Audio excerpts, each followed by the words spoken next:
Well then, that was shit. So I'm re-recording this podcast. This is the second time I've done this, as the first time, when Audacity went to compress all the files I put together, it deleted the whole thing. An hour and a half worth down the drain. So, I'm going to do it again. I'm going to start, though, like I did last time. Well, I'm almost done. I'm going to do the proper intro here. Well, ladies and gentlemen, welcome to another episode of Just Joshing. My name is Joshua Pantalleresco. I write stuff and I podcast too, and this is episode 25. That's right, I have done this now for nearly 6 months. That is pretty freaking cool. Anyway, this is the first non-literary week. I'm technically cheating next week, but there's going to be no authors on the podcast for a month. I love literature, I really, really do. It's what I do. But I like stretching things out a little different and doing different things. And so I figured for this month, we'd be doing something a little different. But I feel this episode in particular should come with a warning, with two things I'm going to say here. First is, this may not be for you. This is not about art in any way, shape, or form. I'm going to get really personal. I'm talking about in the first 2 months this year, everything I suffered, why I think I suffered it, and what I think this is. You may not agree. You may think I'm crazy. You may think that, frankly, this is unbelievable. And on some levels, I cannot disagree with you. I literally watched the whole thing happen, and I still, in part, don't believe it. But, which leads to my second point. You don't need to believe it. If you don't want to, hell, skip this episode. Next episode, I'll be promoting stuff like I normally do. But I'm not going to apologize for what I feel I went through and why I feel this is. And I don't feel I need to. I'm going to give you guys some research, some places to go and things to see, because I want you to. I think this is important, and I really think this is something that people need to constantly look at. But at the end of the day, I can't tell you what you're going to see or not see or believe or not believe or consider what is possible or impossible. Not that guy, and I don't care to be.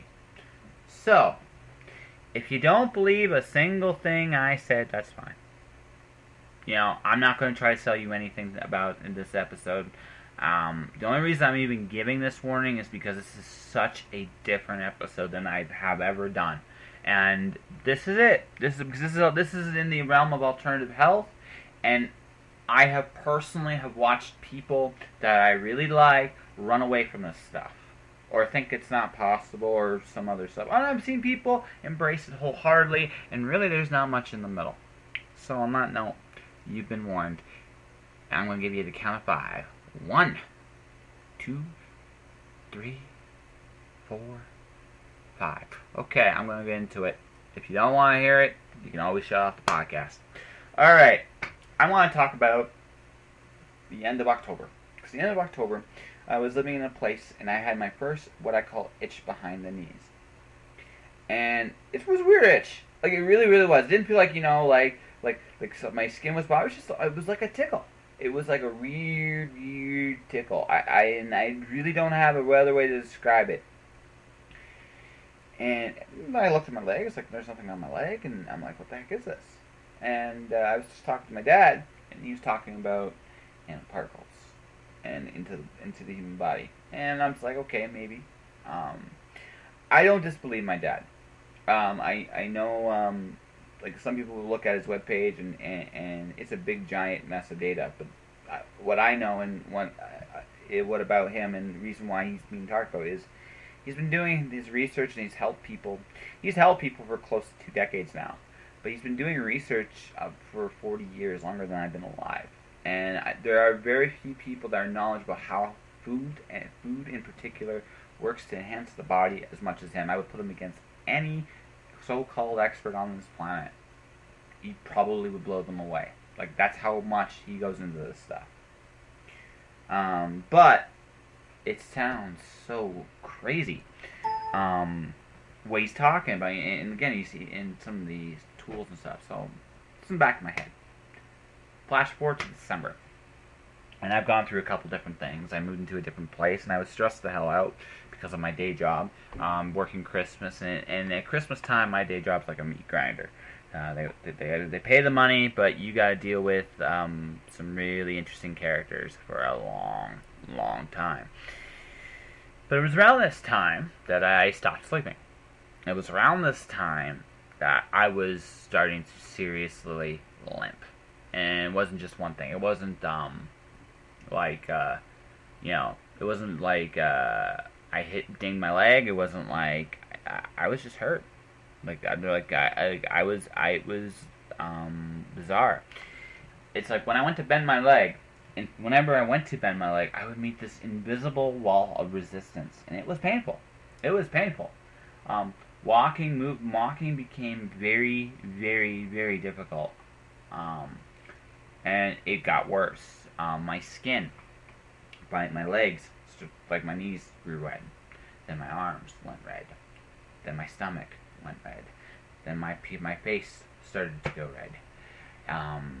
Whatever was inside me, whatever you may call this, it was making things very uncomfortable in my way of life. I do a very physical job, and so having no mobility hurts. Then, January was worse. My knees at night when I would try to sleep, and I could not sleep. I stopped sleeping around the middle of December, right after Christmas. I could sleep during the day. I could sleep from 10 to like 7. But when you're working at 2 o'clock in the afternoon, you need to be able to sleep at night. And I couldn't do it. I just could not do it. And as such, my life became very difficult. January was the drizzling shit. Couldn't sleep. I was going through I was suffering, but it wasn't like I was in pain. When I was laying down or sitting down, there's no pain at all. But when I was standing, when I tried to walk, or when I tried to sleep, it was frustrating beyond belief. I describe this. It's just so agonizing to be in bed, trying everything in your power to sleep, and you can't do it. You just can't do it. It's like that. I don't sleep a lot when I'm going, but there's a difference between going long periods of time and then just sleeping and resting, and then just not being able to sleep at all. And I never went through anything like that. I couldn't walk. So I started doing some things very seriously. With my knees, my arms, my hips were all red, like the reddest parts of my body. So what I started doing was I took salt. Salt's some amazing stuff. You actually want to know why Jews carry salt back in the Old Testament is because salt is literally one of the most powerful cleaners on the planet. So what I did was I took heating. I would heat up my salt with a cloth. And then I would put it in a cloth and I'd wrap it. And then I would apply either turpentine or vinegar to it. Eventually it was vinegar. Vinegar goes deeper into the system. And I would literally watch black and red pieces come out of me. And by pieces, I'm not talking bone, I'm not talking skin, I'm talking like polymers, I'm talking plastics, I'm talking chips. And sometimes they would glow. One time, I pulled out what looked like a wire out of my left knee. It was when I was in the absolute most, all of a sudden I just felt something give, and suddenly out comes this wire, this network, and I'm like, what the hell is that? And if you're not freaked out, if you think you're freaked out with me talking about it, imagine how I was when I saw it. Unfreaking believable. And I started taking salt baths. I'd be using trisodium phosphate, and I'd be using baking soda. I'd 3 cups each in the bath, and I would literally step inside the tub and watch these black, crystalline, or red spots come out. They've been black and red primarily with me. Mostly black, some red. Once in a blue moon, I get an actual crystal come out. Even to this day, it still happens. Although, like I said, by the time I did this for about 6 weeks. All the while, I was told, going to a doctor, you have shingles, you have Lyme disease, you have whatever thing you have. But like I said, I trust my dad. He has never steered me wrong when it comes to any kind of health situation. He's like, no, this is what you need to do. Keep doing it. You'll notice that things will improve. It got to the point that my skin color started going back to the previous color. I would actually see light little white spots. I was sleeping again regularly after about 2 weeks of doing this, and a few other things. But I got to the point where I was sleeping regularly again, and that was a big difference too. And then I got to watch. I watched this stuff slowly go away. I then I'm still struggling with walking a little bit. My right knee in particular would still do have mobility issues. And so I asked him about that, and he said, okay, well, then you need citric acid. So what I do now every day is I do water, baking soda, citric acid, and I drink it. It's like having a 7-Up. And to be honest with you, that stuff tastes really, really, really good. And very soon, after that, combining that with milk. I got unpasteurized milk was the best, but I also used goat milk. I used homogenized milk. Things with high fat, high bacteria content, and I would just drink it. And I literally watched this stuff disappear. Like, I watched it just devour. Whatever this was inside me died. A horrible, horrible death. And I could walk again. And this was my January, and this was my February. This is why I didn't go to certain things I wanted to go to, because I just wasn't in the shape to go. It was just me working, doing what I gotta do, and then going home. I didn't go to a doctor because I looked at it, and I don't think a doctor answer to me why, when I was pulling stuff out, all this stuff would come out like in shapes of triangles. My skin would literally have 3 holes punch into it, shaped like a triangle. I still get this to some degree when I still purge.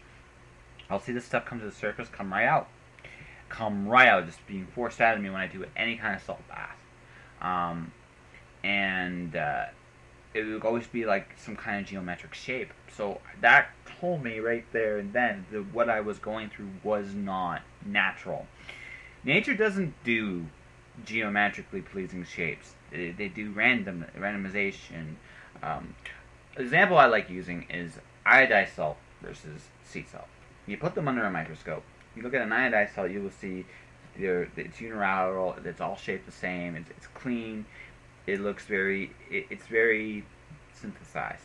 Sea salt, on the other hand, the crystals are irregularly shaped. You get these little black spots all over the place, and it's random. It doesn't work. But the sea salt absorbs in the body better than the anodized salt does, because of those little black spots, because of those irregularities. One's man-made, one's not, and that's the thing. Nature is the sea salt. When we build something, it's not. It's something that has a certain geometry, a shape. It's like built almost like a precision of a machine.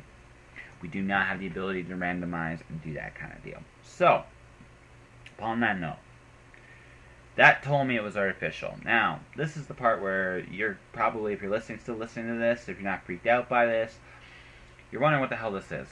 Now, what I think this is, and what my dad thinks this is this is a form of nanotechnology fused with biological properties to wreak havoc on the body.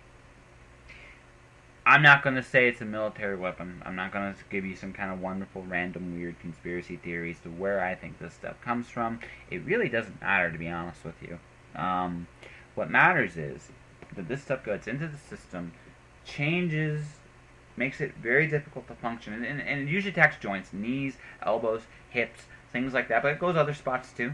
The body will push it to there, and this stuff will build and dig tunnels and create all kinds of havoc in your system, and might cause other problems as it does what it's doing, because it uses biological agents to create this.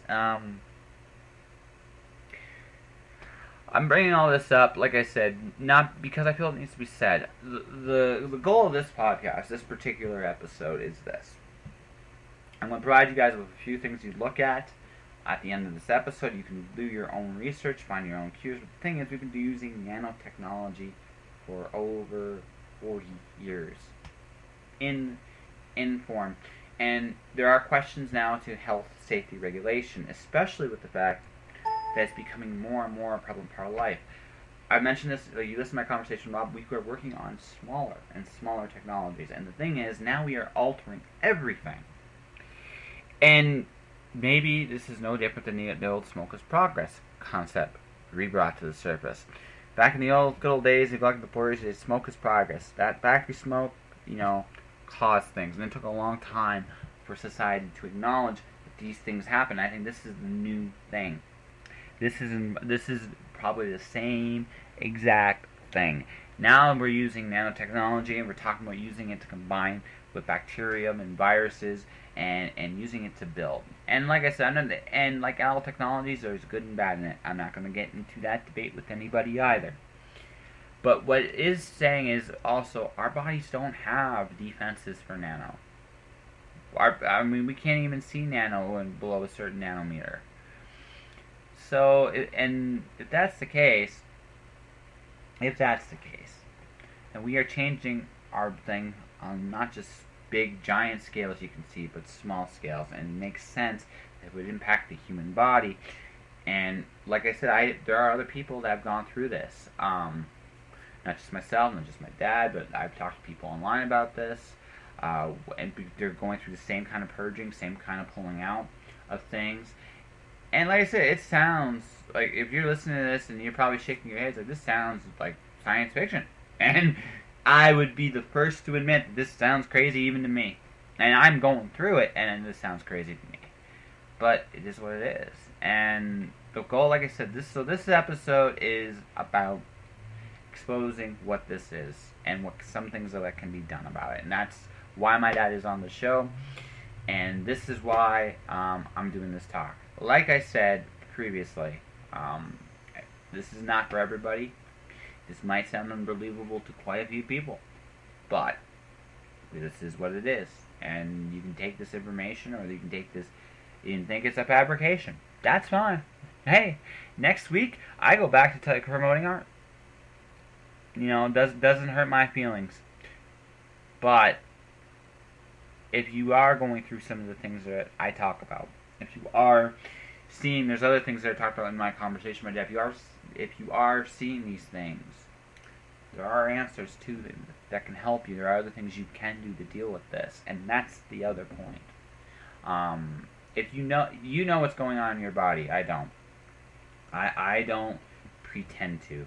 All I do know is that if there's anything I can do to help, I will. So this is why this episode exists. So now I'm going to go and turn this over to my dad. We're going to have to do my regular commercial this week, and that's it. We're going right into it. So there's no music. There's not going to be any music this episode. This episode, I want this to feel different. It is different. So let's get to it. Let's talk with my dad here. You there? Hello. Hello. Can you hear me? I can hear you loud and clear. Hold on a second. Okay. I'll put on this headset so I can talk to you that way.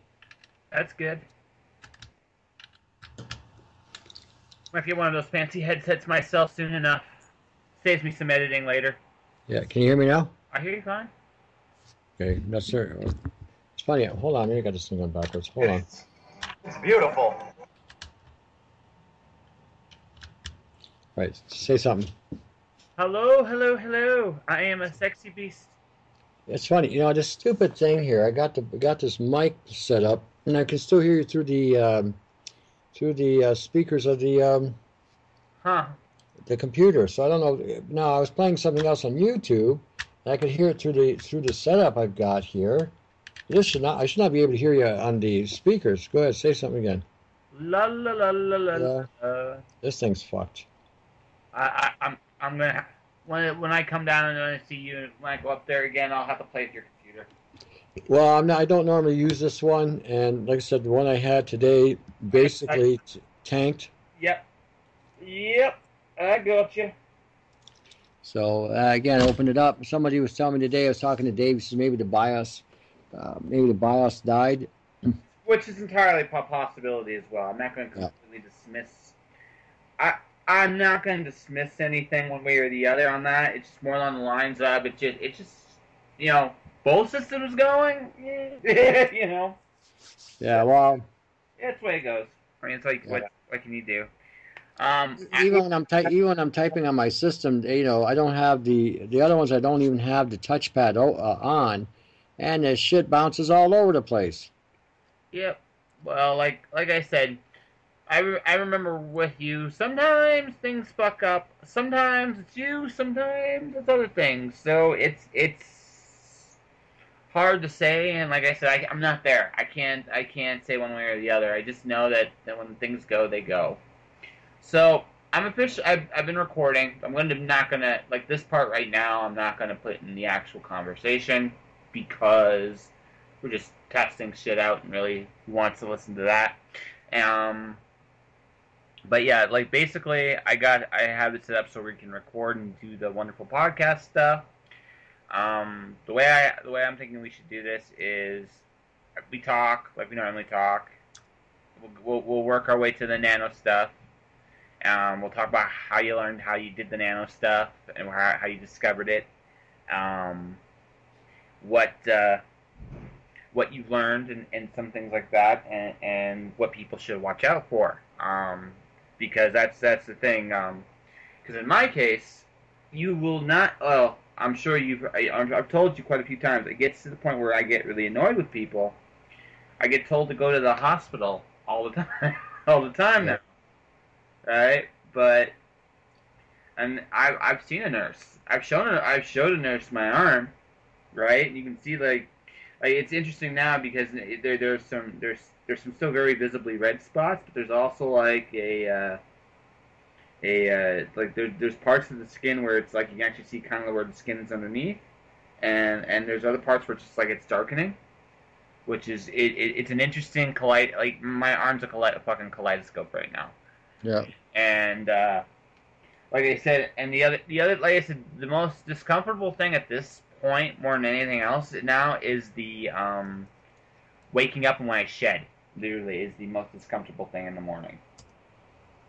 Um, but it's interesting because I literally will watch what was I guess my skin or whatever the hell else it was and all those little black dots inside the stuff, and I think to myself, well, it's out, and I can't I'm not going to be ungrateful for that, right?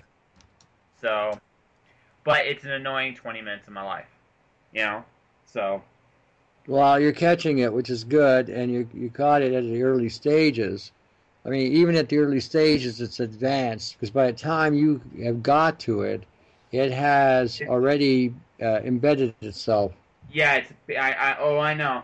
It's a pain in the fucking ass. I knew what it was, right? I knew what it was, and because I knew what it was, I didn't like it's strange. People are more afraid of me for me than I am, which I'm not saying I'm not taking this seriously because I am, but I told Rachel last night because I showed her my arm for the first time, and she said I guess she's not very aware of this at this point in time, and and the thing of it is,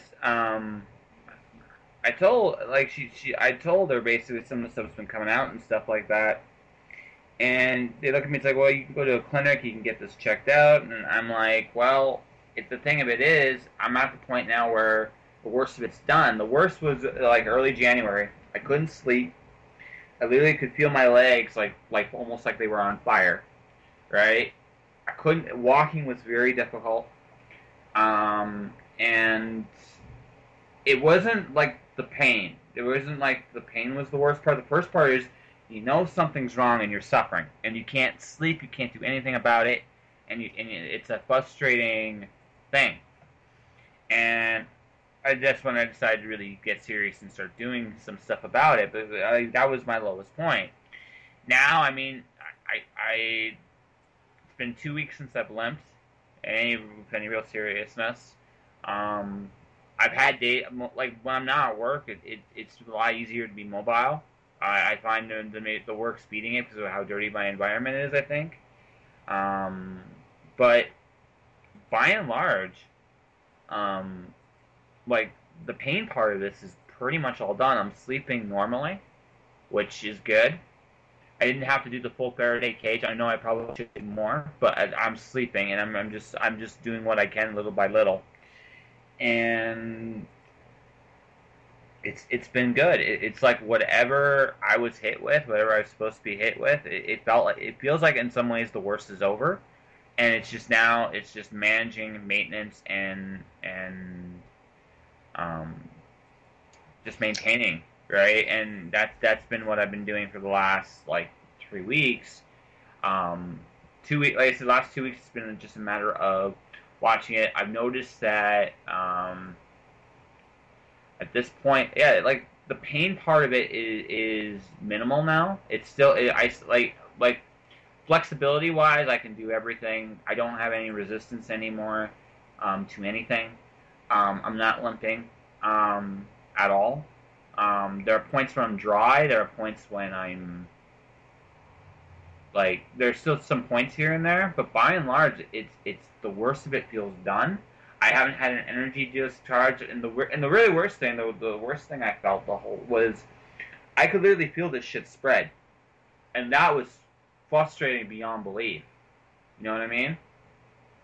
And Yeah, well, okay, the way this thing works is basically a synthetic form of biology. So you got a nanotech mixed with a bio, and they're using either um, bacterium or viruses, and they're using the DNA or the RNA, so they can use this in the assembling process because it's a lot easier to put it together using an RNA. It's easier to sequence. yes, So when this goes inside of us, the first thing it does, they're using carbon as the medium for conductivity and for construct. So there's a graphene material that they've implemented here, which is about 200 times stronger than diamond and steel. So it's extremely strong, but not indestructible. So they used that instead of silica because of the fact that it was so much stronger. Now what happens is these things start to construct inside you a series of tunnels and networks so that it can assemble into your body and utilize your body as a building block material with the DNA from the sugars you're consuming, which it loves carbon, and the proteins and the fats. So as it saturates a cell, it breaks down the cell on a level where as it flushes the fluids out of the cells, it gets closer together. As it gets closer together, it starts sending a high charge through the network to charge up the rest of it. yep. And what happens is the closer it gets, the stronger the charge, and the hotter it gets. It can exceed something like a 10,000 times factor in heating up. Oh, So, and trust me, I felt it. I would feel it like right in the knees, right? yeah, Is where I felt that charge. And I'm like, this like I shouldn't be heating up like this, but that's what I was doing. yeah. And like I said, that was the absolute worst. I haven't had a heat up like that, like literally in months. Like when I started doing the salt treatments, I noticed it immediately dropped. So it's like I said, the worst parts for me, I've already been through them, right? Um, so it's like now for me now it's just the pain in the butt parts of this more than anything else. All right, you have to shed. You usually do it right in the morning or right after a salt bath. It's usually when I shed, and that's a pain in the butt. But I mean that's the biggest discomfort in my life. I had like I said, my one coworker, I talked to her about all this stuff. She's mid-60s, so it's interesting to watch. I'm terrifying some people. I'm not sure in what way am I terrifying people exactly, in the sense that I'm walking through it. I worked through this. I'm not sure they're in the same situation they would have done that. Actually, I know in a lot of situations they probably would have gone to a doctor and they probably would have had some kind of surgery. I'm not sure what that would have entailed, but that didn't seem like a good option. And they would have been like on the shelf for who knows how long. And whereas with me, it's been like I worked through it.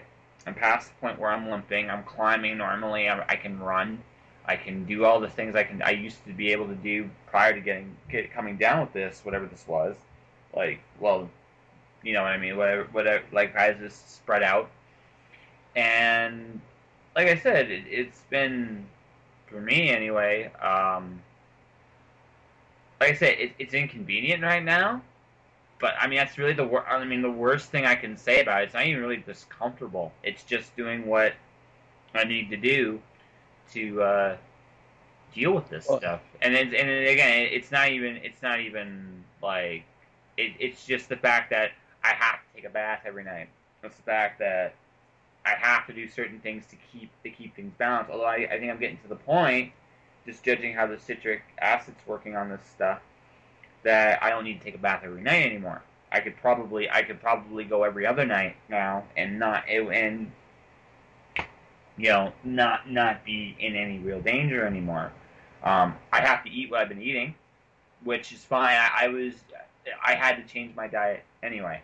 So that to me was the that was the easiest part of the whole process. Although I will have to say the strangest thing for me about that is how much baking soda I'm using. But again, I'm carbonating my water into citric acid and citric acid, and I'm mixing it together. And I think I'm becoming addicted to that shit because I think Well, I think basically what you're making is 7-Up without the sugar. It's actually better. Like way better. It's not even 7-Up. It's like Orangina without the sugar. I actually, like I said, and I said this off air, I was craving a fucking Orangina, and I couldn't find I could find it in the can, I could find it in the plastic bottle, but you know the glass bottles we used to buy, I couldn't find that shit anywhere. I got lucky. I was Thursday. I was at Shoppers Drug Mart, and they were down to 2 left, and I had it, and I was like, yes, I got it. I just wanted to have one. I had one. And I was actually very disappointed. It's like, man, the shit I make at home is better. Well, they changed the formula, right? Oh, absolutely. Oh, I know they did. Although that one was a lot cleaner. The one in the glass was a lot cleaner than the one in the can or the one in the plastic bottle. They were still very different ingredients. But yeah, it was very bland. So I was like, the one I make is so much better. So folks, if you're listening to this, really cool drink, anytime. Water, reverse osmosis, or distilled. Either way, half a teaspoon of baking soda, a third teaspoon of citric acid. It's really cool. It fizzes almost instantaneously. Just down it. It's great stuff.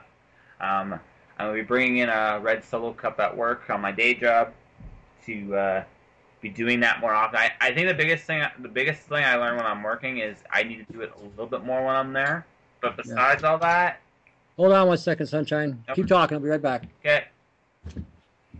So folks, what happened was with me, I'm just going to explain this on air, is in December, I started limping. Visibly limping. It was first my right knee, and then it was my left knee. It was hard to walk. It was painful, like beyond belief painful. I climb trucks, I climb cans, I go up and down stairs, and every time I went to do that, it hurt. I was literally limping while I was walking. It was brutal. And so I knew what this was, and the salt, I was starting to do salt packs in early December, but it wasn't enough based on the fact that it was just spreading so much. If you saw my body right now, you would see that it had spread into my arms, my legs, and my stomach. And what I did was, so it was to the point where for me, walking was painful, and my job requires me to be physically active. So I was like, okay, I can't do this anymore. So what I started doing was I got myself some trisodium phosphate, which, for those people who really, really want to know what this stuff for, most people will use it as a paint thinner. But it's also a preservative in meats. Whether it's your tuna, your lunch meat, is one of the ingredients that actually makes sure your meat actually is still relatively there. In small doses, it can relieve pain. in large doses, well, in the dose I was using a third of a cup in a bath just to purge what was in my system. I combined it with baking soda. Um, so what happened was it would draw out what was inside me, and I did that first. It was an immediate relief. I would see stuff come out if I there, but it wasn't until the citric acid came in that the limping. I was still limping here and there after I started doing this, but it would come after a long day. After my stamina for this would drop, and also the fact that I had to balance electrolytes and a few other things, which we'll get into later. But the real thing that turned this around was the citric acid. It just, this stuff now, whatever is in me cannot rebuild properly anymore. Not to the same degree. It's still there.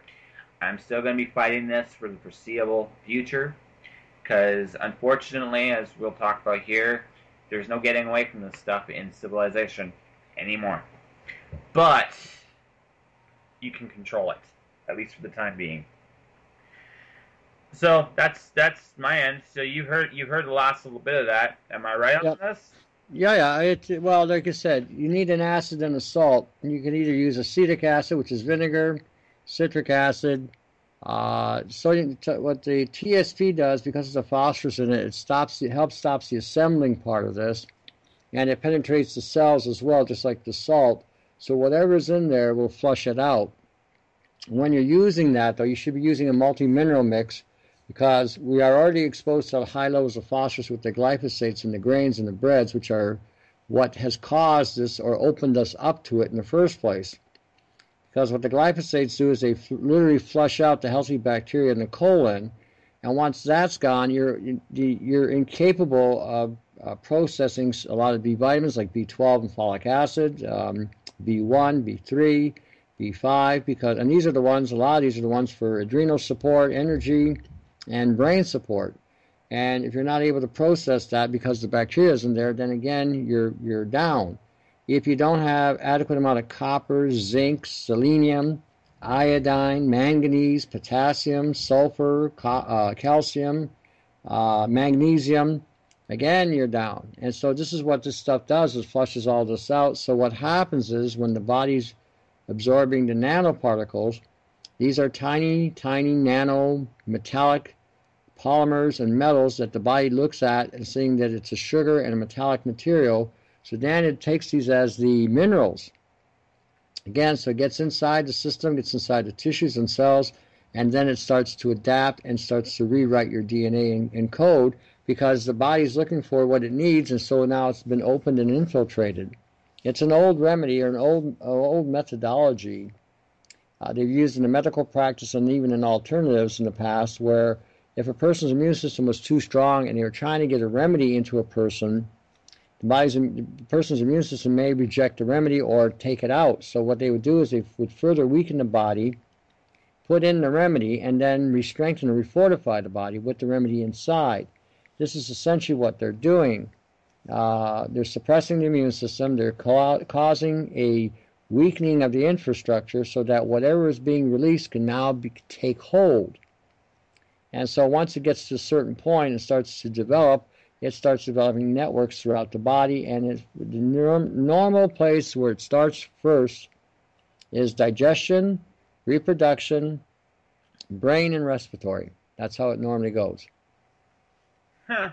Okay. So then what winds up happening is, because your immune system then gets kicked in, and because you're being hit with a binary attack, in other words, you're getting hit with more than one thing at one time, metal poisoning, something overriding your DNA, pathogens that may be actually released in these constructs, because they can actually deliver into the body different biological pathogens as well as synthetic ones. The fact that you've got metals saturating the cells, the fact that you've had glyphosates in the diet, your body's being hit with several different attacks at one time, causing a great deal of breakdown throughout the system. So wherever you're genetically disposed to being weak is where you're going to get hit, whether it's your digestive system, whether it's tissue, joint, whether it's mental, respiratory, heart, blood pressure, sugar. These are all things where this will start to impact people at different levels and at different stages. So until you start flushing this out, or until you change, and you have to stop eating any grain, any bread, any pasta, rice, corn, soy, cereals, cottonseed oil, canola oil, because these all are loaded either with nano or glyphosates or both. And when they get into the system, again, because they are carbon, they've already got the building block already attached, they start to assemble immediately. These things do not break down in the body anymore. They actually grow and thrive. This is why I got so many people with GERD, so many people with pylori, so many people with a compromised immune system. There's over like 30 different types of itis for the intestinal tract, colitis, gastritis, leaky gut, IBS. These are all same condition at just different stages of the development. And this is all being caused by the same thing. So once your gut is attacked, the next thing is the reproductive system. Young guys are not able to get erections. Young women in their early 20s, late teens, 19, unable to copulate because the endocrine disrupting effect of these chemicals, as well as the glyphosates again, causing compromise in both genders. And then again, at a younger age, starting to break down with things like diabetes, kidney issues, digestive disorders, respiratory issues, brain dysfunctionalities, a complete destabilization of the biochemistry. So then you have a lot of emotional dysfunctionality going on, and a whole array of other things because of how this is attacking. And then when this gets inside, it does the same thing. It starts to assemble, grow, replicate, duplicate, and then even repair itself. It has that in its program. So, how did you discover this? How did this all come about? I got hit with this 3 years ago, and so I started doing the research from the agrobacterium part of this, the biological part of this. And somebody called me up from out west, and they had already done the research on the nano part of this. So when he called me up, he was saying it was nano, and I told him I don't know what it is, and I said I don't think you do either. I think we need to examine the research to make sure that the research we're looking at isn't being misdirecting people. So as we started doing the research, again, I was doing it from the pathological, from the biological point of view, and he was looking at it from the nano. When we compared notes, we found it was exactly the same thing. So we realized that this was an integration of two things, not just one. So, which probably made both you guys' problems easier. To probably there were things he couldn't figure out, and there were things you couldn't figure out. And when you put it together, it's like, oh, okay. That's right. So we were bouncing ideas. So then, because of my background in alternatives, we were starting to work with formulas and ideas. He was looking at energy stuff. So we were looking at a whole variety of different angles to hit this from, because you have to remember, nobody has ever dealt with this before. This is the first time in our times anyway, because I think this has already happened once in history, a couple times in history. But in our time, it's never been exposed. So now we've got this brand new interactive bio-nanotechnology that's integrated on a biological DNA with a synthetic programming integrated together, now being programmed to basically do whatever they want them to do. Yeah. So when you start looking at the early research, they were dumping nano gold with nano silver in a container, hitting it with frequencies, and nothing would happen. But the moment they added a ligand in there, a binding anything, it was a protein or a sugar, the moment they added the frequencies, the gold particles would line up on the top and the silver would line up directly below it on the bottom in parallel. Interesting. And then they were able to hit it with different other frequencies, and they were able to make this thing contort and bend. Well, then one thing led to another, and they started getting into the self-assembling part of this, and they were using silica and they were using carbon. And when you look at the chemtrails are loaded with carbon nanoparticles, and the reason why they're loaded with carbon nanoparticles is because of the self-assembling and self-replicating program it has. With all the greenhouse gases we've got in the upper atmosphere and the methane that's up there, this stuff basically utilizes this stuff and assembles and grows. So when you stop seeing this, when you don't see the lines to a certain point when they extend and you lose sight of the lines and they start to spread them with the frequencies, it's not stopping where you're seeing it. This stuff is perpetuating around the planet. In other words, it's using that material and spreading right across the planet. It's not just here or where you're seeing it. No, it's up in the sky, and that's how it's hitting. It's how it's hitting us. Yeah. So here's a question for you: is there a way to actually see the webbing up in the sky, besides the chemtrails at all? Is there what now? Well, you're talking about how the chemtrails spread out, so there'd be like some kind of like webbing or something like that up there, wouldn't there? Not necessarily. No. Not necessarily. Because, like I said, it's on the nano scale. Okay, between 1 and 50 nanometers, you can't see it. Yeah. Once it exceeds 100 nanometers, you can see it with even a 60x ocular. You will be able to see it because at that density, it just clusters on the surface. If you take an apple or an orange or a pear, or any fruit you want, any vegetable you like, and you go into a grocery store and you look at it with a 60x ocular, you will see the level of concentration of these nanoparticulates that are on the produce or on your fruits, even the organics. Nothing is exempt here. No. So it's everywhere, which makes sense. So if anybody says that organics are safer, they have no clue what they're talking about, and they're thinking in a paradigm maybe 30 years ago, and even there now there's questions how safe things were. I've been saying for 25 years that organics were a joke. So because of the nature of cross-pollination, and this chemtrail activity has been going on, it started in about 1949. So it's been evolving and developing. So with the level of chemtrail activity, depending on where you are, you may see residuals on trees, you may see black spots, you may see white patches of black, like a black spot with white patches around it. That's your carbon. The black spots would be your graphene. Okay, that's your binding agent, that's your conductor, that's your protector. Frequency devices are not going to work on this because of the morphology here and because of the way these things self-assemble. They bind with other nanoparticles in the body that you've already been absorbing, and so what happens is it creates a completely different biology. They've even stated that with this stuff, when it assembles in your body, they can make now things chemically that are not even listed on the periodic table. Which again makes sense because they can assemble and they can manipulate it as they see fit, which makes a lot of, like I said, it's scary shit. No matter. They're using your DNA primarily to trigger the program. Yeah. And so that's what it and okay, people are not sleeping between 3 and 3:30 in the morning. That's because the smart meters are activating your nanoparticles inside of you to assemble and to do things. Between 2 and 4 a.m., this is when your body regenerates. This is where you release a growth hormone, a regenerating hormone for the body to regenerate. When you are having that sleep in that time disrupted, and again, the other time you have a spurt, a growth hormone spurt, is when between 5 and 5:30.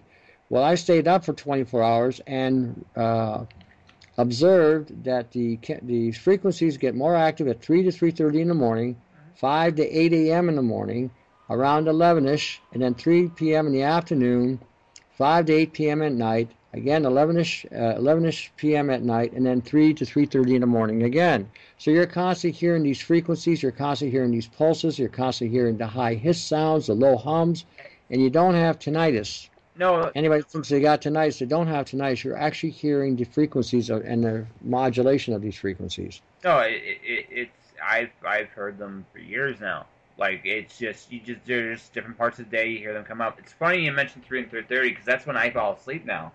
I fall asleep at that time. I actually can sleep now. There was a period when I first moved into this place, I could not sleep at night at all. Like I just couldn't do it. I'd be falling asleep at 10 or 11 o'clock in the morning, right? And that's all I could actually sleep. So and since I usually have to work in the afternoon, that's a horrible deal, right? So now for the last month, 3 o'clock in the morning till anywhere between 9 and 11 o'clock in the morning, I'm sleeping. So I've been sleeping a lot better as a result of the things I've been doing. But it took me a while to get there. And I can imagine that there's a lot, like I said, this is where a lot of people have insomnia. Big piece of advice is something I did, especially at the very beginning. Unplug your wireless, unplug your boxes, unplug any. What you can wrap your. I wrap my cell phone in aluminum to cut it off from whatever frequencies are around it, and I found it would make it a lot much easier at night to sleep. So if you're listening to this and you have insomnia, try that. Like shut off anything that can give off a signal in your house. Turn off the lights. Get rid of your turn off, like unplug your cable, like your landline, and wrap your phone up, or even shut it off. And you might find it might be easier to sleep. There's other things you can do too. You can run what they call a direct ground. Okay, and a direct ground, basically what it is you get there's a device you can buy, and what it does is you plug it into the wall, and in regard to what it'll give you a double light. If it gives you a double light, it's telling you that you have a direct ground, which means you've got a ground that goes right into the earth. So you can run a device. You can buy these prongs. They're plastic plugs with a ground spike to them, and you can connect that to your plug, and then connect it to your bed. And what that does is it'll run any kind of electrical or frequencies that you may get hit with at night with the smart meters or the harping or the RFs or the towers, especially if you're in an area we got a lot of Gwen towers and they're pulsing at night. If you get hit with it, what will happen is it'll go through you, hit the bed, and go out into the ground, so you're discharged. So you're not building a high charge in your body. I've got a device here, guy, like I said, because I've got people that I've talked to all the time on this, and this guy designed this thing where, okay, I'm sitting on a copper mesh, aluminum mesh padding that I designed, and I got this device hooked to it, and it literally bleeds out any excesses. I'm standing right in front of the computer, and my charge in my body is less than 0.3 milliamps. In other words, I'm hardly storing any electrical. And so that means that the cells are okay, they're not being fried, and the nanoparticles are not being able to be charged up with this high voltage that you're being absorbed, or frequencies you're getting hit with. Yeah, so there are things that can be done. Yeah, lots of things, actually. Yeah, so, but I mean, it's just the nature of the beast now, because our environment has changed so much in just the last 5 years, let alone the last 10, 20, 30, you name it. So, I mean, the impact of everything we're doing in terms of technology, not just the chemtrails, but, just our power sources, everything we're using today has created this impact on not me, Dad here, my dad, and everybody worldwide. So with some of the things going on, that you might be noticing, like problems, impacts, whatever, it could just simply be the nature of the environment you are around and not aware of, or not consciously aware of. Anyway, so. Well, there's the other aspect too. Everyone's got this. There's no exceptions. I know. Everyone will be at different stages, and depending on what frequencies you're around and how they'll activate you. If you eat the grains, you will load up on this stuff. And eventually these grains will be, like I said, they're carbon, they will be converted, they will be used in assembling, and before you know it, you're overloaded. If you're in an area, for instance, where you got a lot of Gwen towers or high towers are pumping frequencies, then you need to shield yourself, especially if you're in either an apartment building or on the second floor of a home. And you can go online by order uline.ca and get the aluminum padding that they're using for reefer units, and you can pad your rooms with this stuff. It's really cheap. You can attach it to a tarp, and then you can hang it up on the wall, hang it up on the window, so at nighttime you can block the frequencies from going in. You can attach them. You can attach them all, and then run them into a direct ground. So when the area gets bombarded, it'll hit the protection and then redirect it away from you completely. We've got a nano bucket where we actually show you how to make a bucket that will actually create a field that will shut down the nano assembling and help draw it out of your body. When you're buying food, the green leafy vegetables I would discourage today unless you're going to juice them. And then once you juice them, you have to use an oil filtration system in order to collect the nano in the juice, because any store-bought juices you're buying today, doesn't matter what it is, if they're being extracted the way they're talking, where they just smash everything and just extract everything, then you're getting a high concentration of these nanoparticulates in your drinks. And the only way to get them out is using an oil. So when you swirl it around or put them in a blender and blend them up and you swirl them around, when you put them in a glass container, the oil and the juice will eventually separate. Where when you pour out your juice, the oil will go to the back of the container. You dump the oil, that's where the nanoparticles will be. So you have options, lots of options. And depending on what you get, guys, it'll look like almost like a little black tape, a little black line, and like in your fruit, you can see it in particular. You'll just see these little particles coming out, or you'll see like this white foam, this white carbonated foam. It's actually quite disturbing when you first see it, because it's like, holy shit, this is inside, and that's why I'm sure if you're listening to this, you're going, this is crazy. No, it's not. It is very, very much a reality today.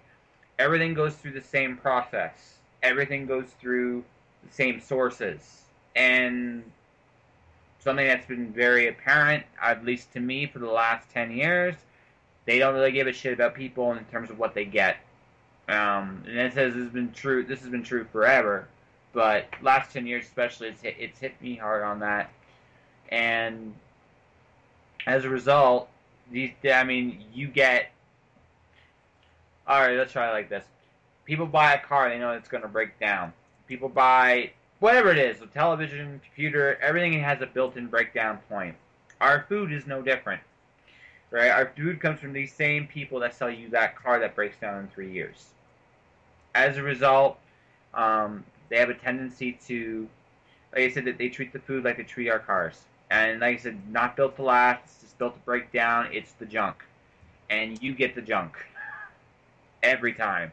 So if you don't go out of your way, if you don't grow it yourself, because if you grow it yourself, very different. If you don't go out of your way to treat this stuff now, there's no guarantees. So, Well, the thing is, everything you're going to do today, in regard to what we're dealing with today, the paradigm has shifted. And you're going to have to shift with it, or else if you keep going the way you're going, if you're looking at some of the traditional alternatives that are out there today, they're not going to work. In fact, some of them will actually sabotage you. The health food industry as well, it has been hijacked. You are dealing with drug companies that own the majority of the products in the health food industry. They have compromised a lot of the vitamins. They're adding titanium dioxide in there, which can cause testicular cancer. They're adding nano silver, which also can cause testicular cancer, not to mention organ failure and organ damage. The nano silver is not something you want to use. In fact, you do not want to use anything that is nano-sized at all orally, because this stuff will be used as part of the building block. The whole health food industry has been hijacked in regard to these type of products. They're calling them colloidal silvers or colloidal coppers or colloidal gold or monatomic gold. These are all nano or nano-sized. Before you buy any product, you contact the companies and you ask them specifically if they are nano. If they are nano, leave them alone. Keep in mind, folks, that chemically speaking, even titanium dioxide, how it works on a 1 level and how it works on a nano level are completely different. And they have a completely different result. Things that are healthy for you on what the level we're used to, and then on the nano level are completely different as well. Titanium dioxide, I can test from my own research, on a nano level, it has an asbestos-like effect on the body. It is a pain in the ass to eliminate once it has infested you to that point. And trust me, after what I'm going through as of this podcast, you do not want to try to clean nano stuff out of your system. It sucks. It really, really sucks. But I digress. But anyway, this has gone completely nowhere I expected it to go right away. I figured we'd get to this about 20 minutes into the podcast, not right away, right away for about 40 minutes, but that's all right. Well, it's a broad topic, Sunshine. You know, and the Oh, no, thing is, absolutely. Absolutely. it's you can get. Well, if you go on, okay, I put up two sites. One's called independs.wix.com / nanomodifications. Now, if you just look at that alone and you read this alone, this is enough to scare the hell out of anybody. Oh, yeah. Because this is basically showing you how the DNA, the nano, how they're integrated, how they can be delivered, how they actually grow. I mean, I pulled out some of these particulates out of my system myself, how the stuff can assemble, how it actually fills up with different components, how you can see how it produces a synthetic biology, how, okay, again, even here I got using genetic material and integrating it with metallic or polymer or DNA materials to assemble components or to produce things that are not even listed in a periodic table. There is no way you're going to be able to target this thing based on this kind of research. This is something entirely beyond the purview of most of the alternative health that's being discussed today. And even the method of dealing with this today, a lot of the old things that chelating agents will work to some level, metal detoxification components, a lot of them will just not work with this because, again, you're dealing with a duality or if not, or a multiplexicity of different components in this. You've got live matter, you've got synthetic, you've got programming, you've got an assembling, you've got a defense mechanism, just like you would if you were dealing with a biological pathogen. It's not just dealing with metal, it's like dealing with a polymer. It's because it hits with so many, it's a mixture of so many different things. That's right. And then it's constantly morphing. It's cycles that each particle matter that's involved in the construction are not the same size. They're not uniform. They all cycle at about 100,000 cycles. When they integrate with other components, they also produce what they call a valent or covalent, when it means that the electrons of the different components are now intermingling. You have no idea what you got there at this point.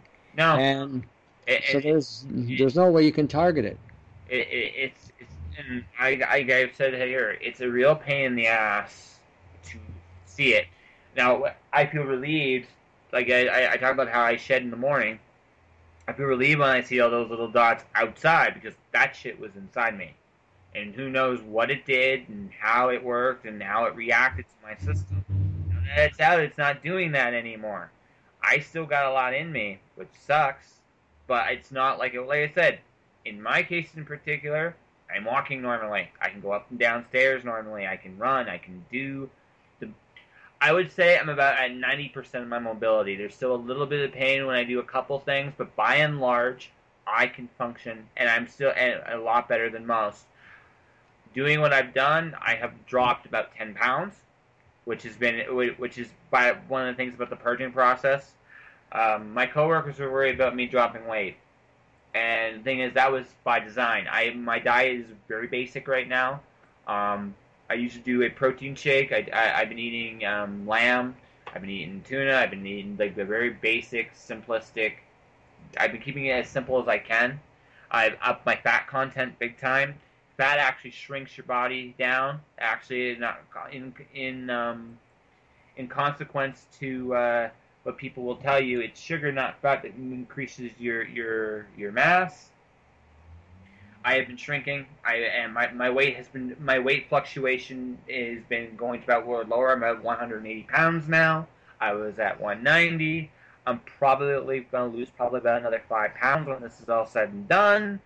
I've slimmed down significantly as a result, and my muscles have actually gotten harder because it's just been it has been a purging effect, and such is the way it goes. That's me. Well, Dad, I can ask this: like, what were the biggest changes with you when you were doing the purges? Like, were you same thing? Did you slim down? Did you? Like, well, with me, you got to remember, I've got almost 60 years of exposure. Yeah. You know, this started coming out in the 60s. The only advantage I had in regard to that is our food supply wasn't tainted, and we didn't have high concentration of chemtrails or frequencies or other things. So we've got a bit of a better foundation than your generation has. With me, I got hit pretty hard. I think I got hit when I was down in Arizona is when I think it started, because of the high level of chemtrail activity. So with me initially, it was I had to get rid of the bread and the grains, and it took me four months or 4 attempts to get off them completely, and then another 6 months of psychological addiction to it because of the nature of the ethnic culture and how we were raised on bread. Yeah. The other thing was, again, I didn't lose so much. I did lose the body mass, but I got more lean muscle. And again, there were times where, again, that fluctuated as well because of the cortisol, because I'm up 19 hours a day, so my cortisol levels will be a lot higher than normal. But again, it's been the big thing, I guess the biggest change has been the evolution and the understanding of this stuff, because if I had not been hit with this, I would never have believed this would have been even humanly conceivable that this could happen. I mean, I knew this existed, but it doesn't hit you until you literally see it on yourself, like what this was. The only reason I didn't panic is because I knew what this was. Like I can imagine the average person would be scared shitless. Like if what happened to me, happened to them. So and like I said, it's going to become a more common thing. I mean, it's already started. Oh, absolutely. I'm getting calls now since we started this since we did the videos and been doing radio shows and the whole nano concept. The calls I'm getting now, the emails I'm getting now, even with the people who have been diagnosed with Lyme's, I always tell everybody, you don't have Lyme's, you have nano poisoning, yes. which they've again mislabeled by calling it Morgellons.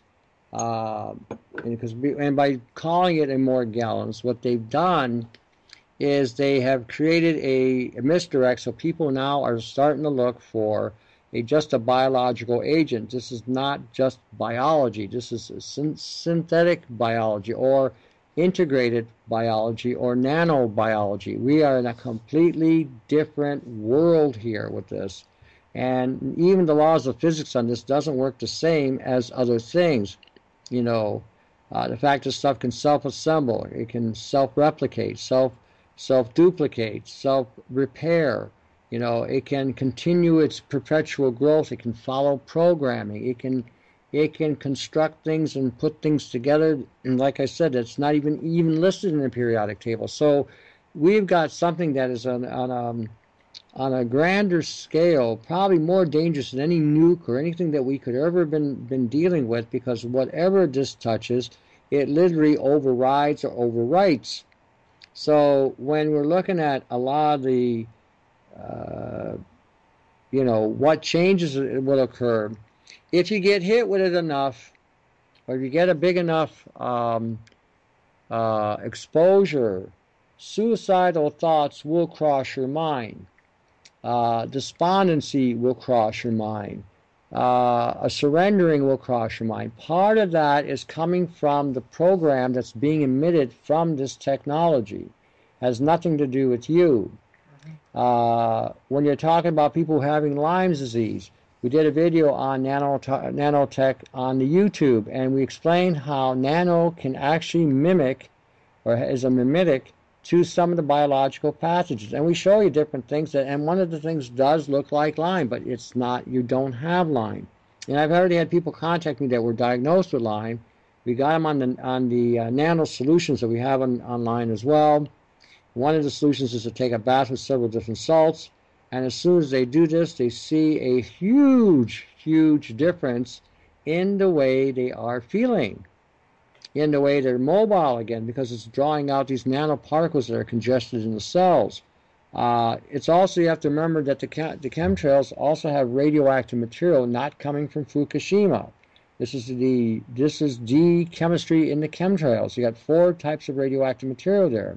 You got strontium, You got uranium, you got plutonium, and you got thorium coming down on you. So when you're feeling some of the pain, part of that is because of the radiation that you're being exposed to that's breaking you down on a cellular level. So a simple thing to do is take a baking soda and a borax bath, which pulls the radioactive material out of the body, and then incorporating more iodine in your system. So again, you are being hit on a multi-level layering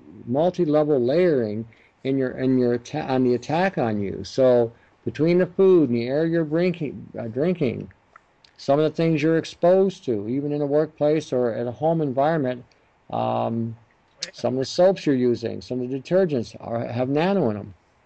Oh yeah, no, it's brutal, brutal stuff. There's no ifs, ands, or buts about it. Okay, we have talked for almost an hour. I'm not going to try to really. I'm not trying to cut it short, but podcast is an hour, so Okay. I just say we could easily talk another 2 hours on this and still just be overwhelmed. So here's what I'm going to do. I'm going to make a suggestion. Not just your site. Just give us a list of a couple places you can actually look up this information yourself. Not on your augmentedforce.50webs.com is my dad's webpage. It is a giant monster. But he has a ton of articles on nano. But I'm also direct them to the directory of content, so it will simplify the search. The whole nano thing, that's geez, I think you can just pretty well type any kind of search and just look at any university that's doing any work, or even military. I mean, the stuff I'm showing you, even on my site, comes from a variety of different research facilities, military facilities, industrial facilities, medical facilities, and I mean, there's not a day that goes by that you're not seeing something on nanotech science. I'm just the only reason I'm bringing this up right here, right now, is because I know for a fact that just based on what I see on a regular basis, a lot of people don't check this stuff out. I'll give you a good one of my favorites. You talked about nanosilver earlier. One of my favorite studies you have is a study on Rice University how silver actually can get into the body, and it's a really neat little thing about how you can put synthetic things into the body that shouldn't be there. He's got tons of that on his website. He's got a lot more there. The Journal of Nanotechnology is a really good spot as well. They regularly release information about this stuff on a regular basis. I'm repeating myself, but that's just life. Check out, like I said, university studies. Rice University has some. There's quite a few other ones. And yeah, so anyway, not quite the conversation we had. I'll have to do the Apple story another time. But well, I think this is a little bit more important than the Apple story, and I think it, like I said, I think for a lot of people with this type of podcast, I think you're going to comfort a lot of people on one hand because at least now they know they're not going to be crazy or being thought of being crazy. And on the other hand, we're also showing them where they can go to get help. Well, no, that's it. I mean, this is one of those situations where I'm like, this is real. I mean, I can look at my skin and I mean, try as I might, try as people pretend. This is just the paradigm of today. And if you don't at least try to see it or to be aware that it's out there, you can't do anything about it. So on that note, old man, thank you very much. Not a worry, sunshine. All right, talk to you.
And that's the episode. It's long. We went long this time. I didn't feel like breaking this up into 2 parts. I felt like this needed to be hit pretty much as it was. Like I said at the beginning, you don't have to believe a damn word I'm saying. I don't care. I look at it like this is something you can come back to. There's some things that he talks about you can actually do. Get a 6 times X ocular lens, go to the produce market, and go see what's in your fruit. That will be an enlightening and frightening thing to see. I've done it. It's fruit should not look like that at that level. It just shouldn't. The Guardian has a great little article, and it talks about nano ingredients. It talks about nano ingredients in things such as toothpaste, nail polish, and small things, and how regulations are going to be met.